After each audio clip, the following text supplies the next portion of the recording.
Hello guys, welcome back to education I Q. I hope आप सब अच्छे होंगे। तो आज का हमारा द हिंदू एडिटोरियल आर्टिकल है at Hiroshima Japan's movement to reinforce partnerships. अब इस हेडिंग का मतलब क्या हुआ पहले मैं आपको बताता हूँ। मतलब हिरोशिमा में जो जापान की एक सिटी है, आपको पता होगा, जहाँ पे सेकेंड वर्ल्ड वॉर के टाइम पे यूएस ने जो है वो न्यूक्लियर बॉम्ब जो है वहाँ पे फेंका था। तो काफ़ी मतलब ये मशहूर सिटी है। तो हिरोशिमा में जापान की एक मूवमेंट टू रीइंफोर्स, मतलब मूवमेंट मतलब एक ऐसा पल जहाँ पे उसने क्या किया, रीइंफोर्स करने की कोशिश की। रीइंफोर्स का मतलब होता है किसी चीज़ को मजबूत करना। किसको? पार्टनरशिप्स को, जो उसकी पार्टनरशिप्स है बाकी कंट्रीज़ के साथ। तो ये पूरी जो मतलब पूरा जो आर्टिकल है ना, ये G7 समिट के ऊपर है, जो हिरोशिमा के अंदर हुआ था इसी मंथ 19 से लेके शायद 22 मई तक। तो इस समिट में क्या हुआ, इस सम्मेलन में क्या हुआ, समिट का मतलब होता है सम्मेलन, पूरा इस आर्टिकल में हम लोग डिटेल में चर्चा करेंगे। एक एक लाइन को मैं हिंदी में पढ़ाऊंगा। कोई भी डिफ़िकल्ट वर्ड मीनिंग, कोई भी इंपॉर्टेंट टर्म आएगी उसको मैं आपको साथ साथ में नोट करवाते चलूँगा। तो वर्ड मीनिंग के लिए आप मेरा एक अलग से वीडियो भी देख सकते हो, जो डेली 2 से 3 के बीच में अपलोड होता है। इसमें मैं आपको डेली 5 वर्ड मीनिंग करवाता हूँ द हिंदू एडिटोरियल आर्टिकल से, ठीक है। तो अगर आपको साथ साथ में वर्ड मीनिंग नोट नहीं करना है तो यहाँ पे बस आप सुनिए कि उनका मीनिंग क्या है, और वो जो मैं डेली के 5 वर्ड मीनिंग करवाता हूँ ना, उनको आप लोग जो है ना पक्के से लर्न कर लो, क्योंकि डेली के 5 जो है वो ज़्यादा नहीं होते हैं, ताकि आपकी जो वोकैब है वो स्ट्रांग हो जाए और आपको द हिंदू पढ़ने में आसानी हो। एक बार आप मेरे से इस आर्टिकल को पढ़ लेना, उसके बाद जाके इसको खुद से पढ़ना। पीडीएफ लिंक मैं आपको टेलीग्राम पे प्रोवाइड करवा दूंगा, और जो टेलीग्राम लिंक है वो आपको मेरे कमेंट बॉक्स में मिल जाएगा। उसको जाके आप लोग सब्सक्राइब कर लेना। वहाँ पे आपको जो पीडीएफ मिलेगा वो काफ़ी अच्छा मैंने बनाया है। उसमें मैंने इंपॉर्टेंट वर्ड्स को हाईलाइट किया होगा। अपना पीडीएफ है लेकिन यहीं से लिया हुआ है, इंपॉर्टेंट वर्ड्स को आपके लिए मैंने हाईलाइट किया हुआ है। तो उसको भी आप लोग जाके खुद से एक बार पढ़ लेना, एक बार मेरे से समझने के बाद, ठीक है। तो डेली मेरा वीडियो जो है वो शाम को 7 से 8 बजे के बीच में अपलोड होता है, तो आप इसको कॉन्टीन्यूसली देखा कीजिए। और अगर किसी कारण से अपलोड नहीं हो पाता है 7 से 8 बजे के बीच में, तो या तो फिर वो रात को ही अपलोड हो जाएगा या फिर दूसरे दिन मैं उसको अपलोड कर लूँगा। तो स्टार्ट करते हैं। ये जो सेशंस है ना, बहुत हेल्पफुल हैं आपको। 1 महीना आप इनको फॉलो कीजिए, एक अच्छा आंसर राइटिंग लिखने में, अपना ओपिनियन बनाने में और ख़ुद को नॉलेजेबल बनाने के लिए ये सेशंस जो है ना काफ़ी ज़्यादा हेल्पफुल हैं, ठीक है। तो स्टार्ट करते हैं हम लोग आज का the Hindu editorial article without any time waste. तो क्या लिखा हुआ है? The G7 Hiroshima summit is the first hosted by Tokyo since the 2008 summit and comes at a time when the world is faced with enervating challenges such as the war in Ukraine, the threat of nuclear proliferation, rapidly transpiring impacts of climate change, economic security, unstable supply chains, and the impact and regulation of sensitive technologies। तो ये जो G7 summit था, आपको G7 countries के नाम मालूम होने चाहिए। इसमें कौन कौन है मैं आपको बता देता हूँ। तो इसमें अपना आता है जर्मनी, इटली, उसके बाद जापान, उसके बाद चाइना, उसके बाद कौन सी है, जूस विद GF। तो ये एक ट्रिक है, इसको भी आप लोग देख सकते हो। फ्रांस भी आ जाती है इसमें। तो जितनी भी कंट्रीज़ हैं उनके नाम आप मुझे कमेंट बॉक्स में बताओगे, ठीक है। तो क्या हुआ, जो ये G7 समिट हुआ हिरोशिमा में, तो ये लगभग 2008 के बाद पहला समिट हुआ जो टोक्यो ने होस्ट किया जिसको। और ये किस टाइम पे आया, जब वर्ल्ड जो है ना वो क्या कर रहा है, एनर्वेटिंग चैलेंजेस को फेस कर रहा है। एनर्वेटिंग का मीनिंग होता है causing one two feel drained of energy, मतलब जो किसी चीज़ को ना कमज़ोर करे। तो ऐसे टाइम पे ये आ रहा है जब जो वर्ल्ड है ना वो मतलब ऐसे चैलेंजेस फेस कर रहा है जो वर्ल्ड को क्या कर रहे हैं, कमज़ोर कर रहे हैं। मतलब आपको पता है कोविड-19 के बाद, उसके बाद जो रशिया यूक्रेन वॉर चल रहा है, तो पूरी इकनॉमी जो है वो वर्ल्ड की जो है ना, पूरी इकनॉमी जो है वो रिसेशन में चल रही है। मतलब काफ़ी ज़्यादा जो है वो प्रॉब्लम्स हो रही हैं। तो इस टाइम पे क्या हो रहा है, एनर्वेटिंग चैलेंजेस हैं, जैसे वॉर है रशिया का यूक्रेन के साथ, उसके बाद जो न्यूक्लियर प्रोलिफरेशन का मीनिंग होता है स्प्रेड होना, ठीक है। तो जो न्यूक्लियर प्रोलिफरेशन हो रहा है, मतलब न्यूक्लियर वेपन्स की सप्लाई जो है वो जो बढ़ रही है। तो मतलब प्रोलिफिकेशन का मतलब होता है स्प्रेड होना, इंक्रीज़ होना। तो न्यूक्लियर वेपन्स आपको पता है बढ़ रहे हैं। उसके बाद क्या हो रहा है, rapidly transpiring impacts of climate change. Transpiring का मीनिंग होता है जो अभी हो रहा है, जो क्लाइमेट चेंज के जो इम्पैक्ट अभी ज़्यादा बढ़ रहे हैं, वो भी एक दिक्कत है। इकोनॉमिक सिक्योरिटी की मैंने पहले ही बात कर दी, काफ़ी दिक्कत है।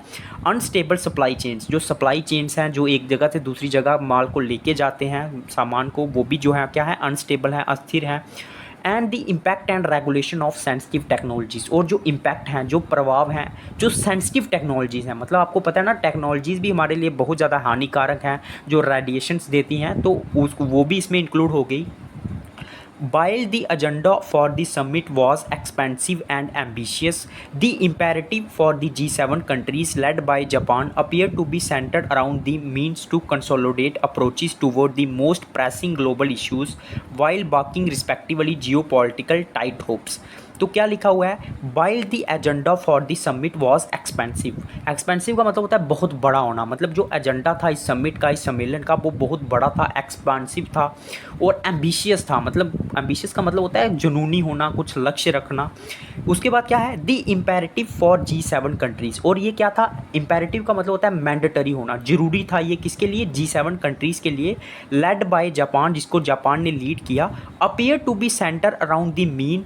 और ये ऐसा लग रहा है कि ये मतलब अपीयर्ड होता है मतलब दिखना, ये किसके सेंटर्ड अराउंड है, मतलब मेन बिंदु, इसका केंद्र क्या था इस समिट का, to consolidate approaches toward the most pressing global issues. Consolidate का मतलब होता है इकट्ठा करना या फिर मजबूत करना अपनी अप्रोचेस को, मतलब हमारा जो मानसिकता है, towards the most pressing. Pressing का मतलब क्या होता है, the that must be dealt with immediately, मतलब जिसको हमें डील करने की ज़रूरत है इमीडिएटली, उसको बोलते हैं प्रेसिंग। तो मतलब ये जो समिट हुआ, तो इसका मेन जो मतलब मुद्दा था या फिर मेन जो फोकस था वो किसका था, जो मोस्ट प्रेसिंग इश्यूज़ हैं, जिनको अभी इमीडिएटली, जिनके ऊपर एक्शन लेने की ज़रूरत है, उनके ऊपर बात करना, while walking respective geopolitical tight ropes. Tight ropes का मतलब क्या होता है, जो डिफ़िकल्ट है, मतलब डिफ़िकल्ट सिचुएशन के साथ डील करना। तो ये पूरा मतलब हुआ while walking respective geopolitical tight ropes, मतलब जो जियोपॉलिटिक्स जो चल रही है उसके साथ साथ जो है ना उन डिफ़िकल्टीज से भी जो है वो डील करना। टाइट रोप्स मतलब वॉकिंग ऑन टाइट रोप्स का मतलब होता है to deal with difficult situation, साथ साथ में हमें जो है वो डिफ़िकल्ट सिचुएशन से भी डील करना है। For Tokyo, the summit was driven in large part by the need to define and devise the means of navigating the complex geopolitical landscape of Indo-Pacific in order to enable collaborations that would be functional as well as act as bulwark। तो Tokyo Japan के लिए ये जो summit था ना, was driven in large part, मतलब इसको large part में रखा गया by the need to define, किसके लिए, मतलब जो ज़रूरत थी डिफ़ाइन करने की, एंड डिवाइस का मतलब होता है खोजना, the means of navigating the complex geopolitical landscape. Navigate का मतलब होता है मूवमेंट करना या फिर मतलब किसी चीज़ के ऊपर नेविगेट का मतलब यही होता है कि मूवमेंट होती है, जो चलना या फिर डील करना किसी सिचुएशन के साथ। जो जियोपॉलिटिकल लैंडस्केप है ना इंडो पैसिफिक के, इंडो पैसिफिक आपको पता है बहुत इंपॉर्टेंट रीजन है, तो इससे क्या करना, डील करना, in order to enable collaborations, ताकि कोलैबोरेशंस हों, एक कंट्री दूसरे कंट्री के साथ जो है वो मिलके काम करे, दैट वुड बी फंक्शनल, जो फंक्शनल भी हो, as well as act as वुलवार। वुलवार का मतलब होता है डिफेंसिव वॉल, मतलब एक डिफेंस की तरह हमें कंट्रीज़ को प्रोटेक्ट भी करे। वुलवार का मतलब होता है मतलब डिफेंस वॉल जो आपको प्रोटेक्ट करती है। तो इस तरह की जो है वो टोक्यो की मानसिकता थी। It was a movement to reinforce partnerships, और ये मूवमेंट थी जहाँ पे क्या हुआ, री इन्फोर्स हुई पार्टनरशिप्स को और मजबूत करने की कोशिश की गई, in a region that has become laden with security risk. किस रीजन में, जो कि लेडन है, लेडन का मतलब होता है भरा होना, लदा होना, किससे, सिक्योरिटी रिस्क से, एंड इज़ ए की थैटर फॉर ग्रेट पावर कंपटीशन। और इंडो पैसिफिक आपको पता है की एरिया है, की मतलब की का मतलब होता है मेन, थैटर है, थैटर का मतलब होता है जहाँ पे कोई चीज़ हो सकती है, किसके लिए, पावर कंपटीशन के लिए, while simultaneously being the principal geography on which trajectory of the rest of the world fortune depends. और ये क्या है, सिमल्टेनियसली एक प्रिंसिपल ज्योग्राफी है, प्रिंसिपल का मतलब होता है एक मेन ज्योग्राफी है, मतलब ज्योग्राफिकल एरिया है, जहाँ पे जो ट्रैजेक्टरी मतलब होता है पाथ, जहाँ पे पूरा पाथ मतलब रास्ता, जहाँ पे पूरी जो कंट्रीज़ है ना उनका जो फॉर्च्यून है, मतलब उनकी जो किस्मत है, इस पर डिपेंड करती है। उसके बाद क्या है, why is the agenda is vital for Japan, मतलब एजेंडा का मतलब होता है ये जो मुद्दा था जापान के लिए ये इंपॉर्टेंट क्यों था, वाइटल क्यों था। Issues that weighed heavily on the agenda of the Hiroshima summit including Russia's aggression in Ukraine, which is now more than a year old and show little signs of abating। तो मतलब wait का मतलब होता है जिस चीज़ पे ज़्यादा जोर देना। तो ये जो मतलब हिरोशिमा में जो समिट हुआ, इसमें जो मतलब मेन जो मुद्दा था जिसको ज़्यादा तवज्जो दिया गया, उसमें जो रशिया का एग्रेशन था यूक्रेन में, जो कि 1 साल पुराना हो चुका है, और वो and show little science of abetting. Abetting का मतलब होता है कम होना, और काफ़ी कम साइन दिखा रहा है कि ये जो अग्रेशन है वो कम हो जाएगा। उसके बाद क्या है, a China that is increasingly on the offensive with an ever active military and nuclear modernisation plan. तो मतलब चाइना जो कि क्या है, एक increasingly on the offensive. Offensive का मतलब क्या होता है, जो कि आक्रामक है, ठीक है, और उसकी क्या है, एक एक्टिव मिलिट्री है, और उसकी न्यूक्लियर मॉडर्नाइजेशन जो प्लान है ना, इससे भी जो है ना वो डील करना बहुत ज़रूरी था। और इसी बात की भी जो है ना वो चर्चा हुई कहाँ पे, जो समिट हुआ हिरोशिमा में। China's growing military pressures on Taiwan and increasing danger posed by North Korea, increasingly volatile nuclear posturing and nuclear weapons programme. और किस चीज़ की चर्चा हुई, जो न्यूक्लियर मतलब चाइना जो प्रेशर डाल रहा है ताइवान पे, और जो danger posed by North Korea, मतलब जो नॉर्थ कोरिया जो थ्रेट दिखाता है, पोस्ट का मतलब होता है दिखाना, वो, और जो न्यूक्लियर पोस्टरिंग है उसकी, ठीक है, मतलब न्यूक्लियर वेपन्स के बारे में बार बार बोलता है। पोस्टरिंग का मतलब होता है तेवर होना, और जो न्यूक्लियर वेपन प्रोग्राम है, इस बात पे भी जो है वो चर्चा हुई। While all of this issues are of great significance globally for the Indo Pacific and for Japan in particular, these are vital given countries geographical location in close proximity to China, Russia and North Korea। मतलब जितने भी ये जो issues है ना, ये great significant है, मतलब बहुत ज़रूरी है इनको डील करना, इनके ऊपर चर्चा करना, इंडो पैसिफिक के लिए और जापान के लिए भी। दीज आर वाइटल, ये मतलब बहुत ज़्यादा इंपॉर्टेंट है। वाइटल का मतलब होता है इंपॉर्टेंट होना, गिवन का मतलब होता है किसी चीज़ को कंसीडर करना, मानना। मतलब अगर हम लोग कंट्री की ज्योग्राफिकल लोकेशन देखेंगे जापान की, जो कि क्लोज प्रॉक्सिमिटी, मतलब प्रॉक्सिमिटी होता है किसी के करीब होना।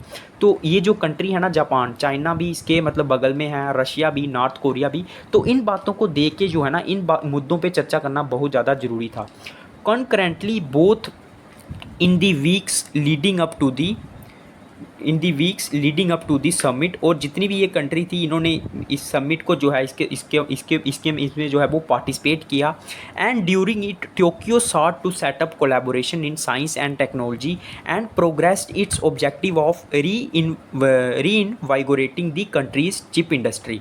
इस समिट के दौरान, शॉर्ट का मतलब होता है ट्राई करना, टोक्यो ने जापान ने क्या ट्राई किया कि वो एक कोलैबोरेशन करेगी, मतलब एक गठबंधन करेगी, मतलब दूसरी कंट्री के साथ मिलकर काम करेगी साइंस और टेक्नोलॉजी में। और उसने अपना क्या दिखाया, अपना ऑब्जेक्टिव दिखाया कि वो क्या करेगी, री इन वाइगोरेटिंग, मतलब दोबारा से स्टार्ट करेगी, उसकी जो चिप इंडस्ट्री है दोबारा से उसको ग्रो करने की कोशिश करेगी। सिक्योरिटी नेवरथलेस का मीनिंग होता है डिस्पाइट ऑफ, मतलब हालांकि, किसी के बावजूद भी। तो जो सिक्योरिटी है ना, हालांकि informed much of the agenda at the summit, उसने हमें बहुत ज़्यादा इन्फॉर्मेशन दी समिट में, उसके ऊपर काफ़ी ज़्यादा चर्चा हुई। The war in Ukraine had a significant impact on Japan's national security strategy. जो वार चल रहा है यूक्रेन में, उसका एक बहुत सिग्निफिकेंट, मतलब एक बहुत इंपॉर्टेंट इम्पैक्ट है जापान की नेशनल सिक्योरिटी स्ट्रैटेजी के ऊपर। In the wake of the invasion, Japan has announced a number of changes to its defence policy. तो मतलब जैसे ही रशिया ने अटैक किया यूक्रेन पे, तो जापान ने कुछ चेंजेस दिखाई अपनी डिफेंस पॉलिसी में, including plans to increase its defence spending. उसने ये भी कहा कि हम लोग अपनी डिफेंस स्पेंडिंग को बढ़ाएंगे, and acquire new weapon system, और नए वेपन्स जो हैं, वो हथियार जो हैं उनको लेके आएंगे। Similarly China has been rapidly expanding its military power in recent year. China जो है अपनी मिलिट्री पावर को लगातार, आपको पता है, इंक्रीज़ कर रही है, and has been increasingly assertive in its territorial claims in the East China Sea. और चाइना जो है ना काफ़ी ज़्यादा असर्टिव है। असर्टिव का मतलब होता है अग्रेसिव होना, इन इट्स टेरिटोरियल क्लेम्स, जो उसके क्लेम्स हैं, मतलब जिन चीज़ों पे वो अपना हक मानती है, जैसे ईस्ट चाइना सी हो गया या फिर साउथ चाइना सी हो गया। Tokyo is no stranger to the debilitating consequences of a nuclear attack and is quite naturally concerned about the frequent nuclear posting by Pyongyang, with the latter not only conducting a number of missile tests in recent year but also threatening to attack Japan with nuclear weapons। तो Tokyo जो है ना, वो क्या है, कोई stranger नहीं है टू दी डेबिलिटेटिंग का मीनिंग भी अगर आप लोगों को लिखना है तो आप लोग लिख सकते हो। डेबिलिटेटिंग का मतलब होता है दुर्बल होना, मतलब कमज़ोर होना। तो जो मतलब ख़राब मतलब ख़तरनाक जो इफ़ेक्ट होते हैं, डेबिलेटिंग कॉन्सिक्वेंसेस होते हैं, कॉन्सिक्वेंसेस का मतलब होता है परिणाम होते हैं, तो जापान उससे कोई अलग नहीं है। जापान पे पहले भी अटैक हो चुका है, जो यूएस ने किया था न्यूक्लियर वेपन को लेके, ऑफ ए न्यूक्लियर अटैक, उसी के बारे में बात कर रहे हैं। And is quite naturally concerned, मतलब वो काफ़ी ज़्यादा कंसर्न्ड है, काफ़ी ज़्यादा चिंतित है। कंसर्न का मतलब होता है चिंतित होना। About the frequent nuclear posting, जो बहुत ज़्यादा फ्रीक्वेंट का मतलब होता है लगातार जो क्या हो रहा है, न्यूक्लियर पोस्टिंग हो रही है, मतलब न्यूक्लियर वेपन्स को जो है वो इंक्रीज़ किया जा रहा है by Pyongyang with the latter not only, मतलब जो प्योंगयांग जो चाइना है, with the latter not only conducting a missile test, मतलब वो बहुत ज़्यादा जो है वो मिसाइल टेस्ट तो कंडक्ट कर रही है अगर रिसेंट ईयर की बात करें, but also threatening to attack Japan, और इस चीज़ का भी वो थ्रेट दे रहा है कि हम लोग जो है वो जापान पे अटैक करेंगे, किसके साथ, न्यूक्लियर वेपन्स के साथ। उसके बाद क्या है, these concerns are also shared by Seoul and Washington and they key driving force behind US efforts at strengthening the security architecture of Northeast Asia। ये जो चिंताएं हैं ना, ये जो concerns हैं, ये also share by, मतलब जो साउथ कोरिया है वो भी इसको शेयर कर रहा है, वो भी इसके बारे में चिंता है, और वाशिंगटन भी इसके बारे में चिंता है। एंड आर की ड्राइविंग फोर्स, और ये बहुत बड़ी फोर्स है जिसके कारण यूएस क्या कर रहा है, एफर्ट लगा रहा है कि जो नॉर्थ ईस्ट एशिया की जो सिक्योरिटी है उसको मजबूत किया जाए, क्योंकि न्यूक्लियर वेपन्स का काफ़ी ज़्यादा थ्रेट है। New Delhi Tokyo partnership is important. अब हम लोग इंडिया और टोक्यो जो जापान है उसकी पार्टनरशिप के बारे में बात करेंगे।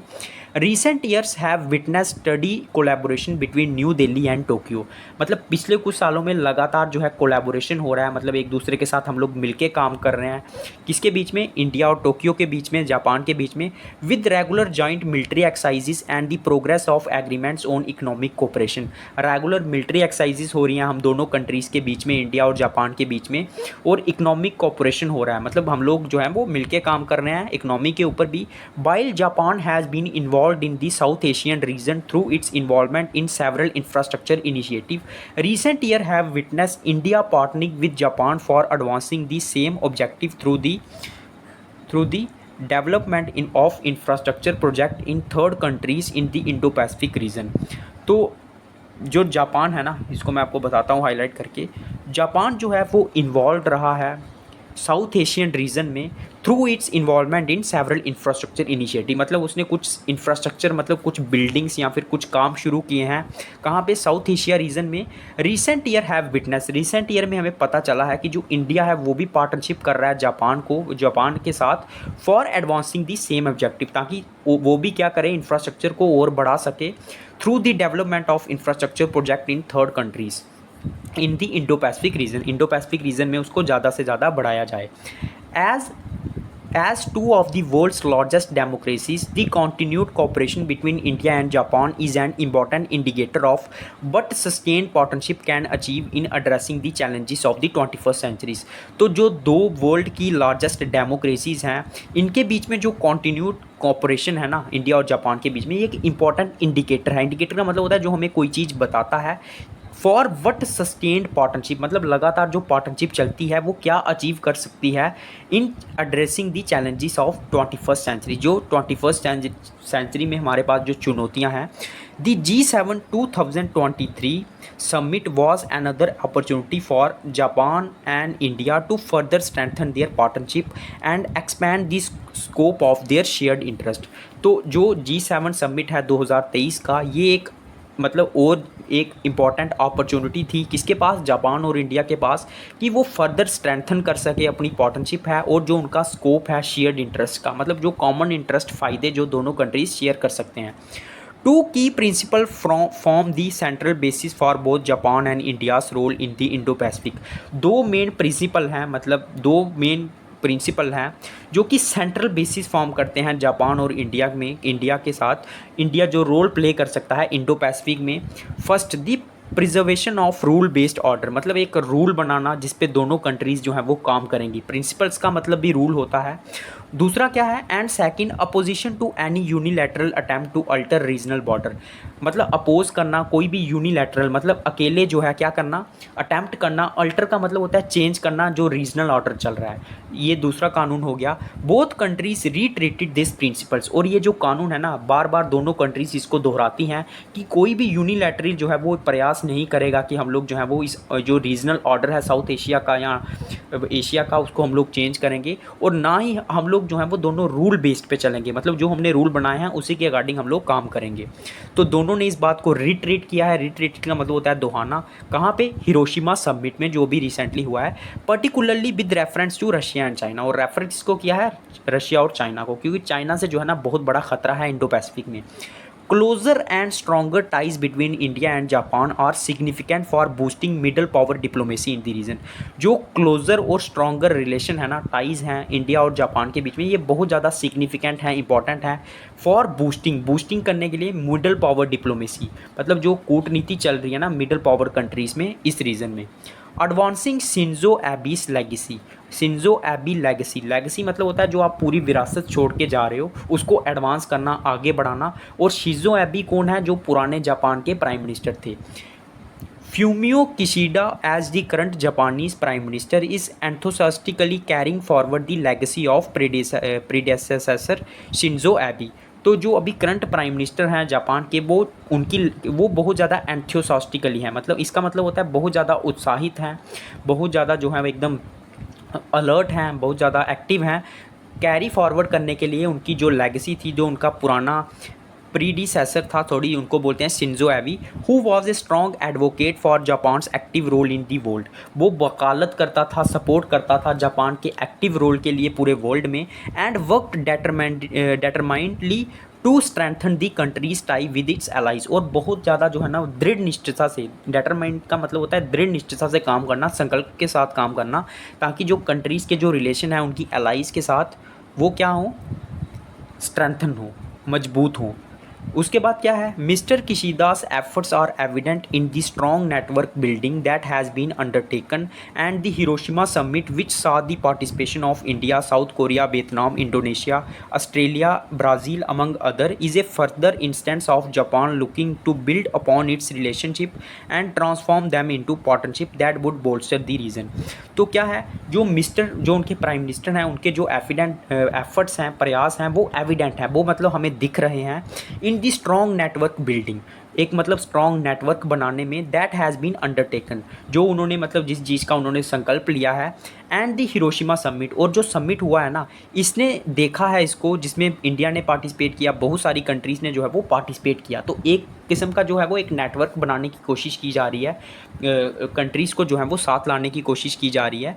और क्या करने की जा रही है? अपने रिलेशन को और स्ट्रांग करने की कोशिश की जा रही है और उनको पार्टनरशिप्स में बदलने की कोशिश की जा रही है, जो कि क्या करेगा? बोल्स्टर करेगा रीजन को। रीजन कौन था? जो साउथ एशिया का रीजन है, इंडो पैसिफिक रीजन है, उसको और ज़्यादा बोल्स्टर मतलब और ज़्यादा बढ़ाने की, अच्छा करने का प्रयास करेगा।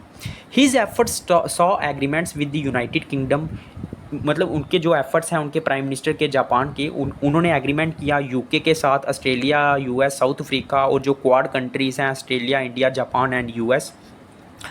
If Shinzo Abe laid the foundations of a more involved Japanese global presence, Mr. Kishida had advanced Shinzo Abe's work by developing security and diplomatic partnership across the world, including with their neighboring South Korea, with which bilateral ties have been historically tenuous।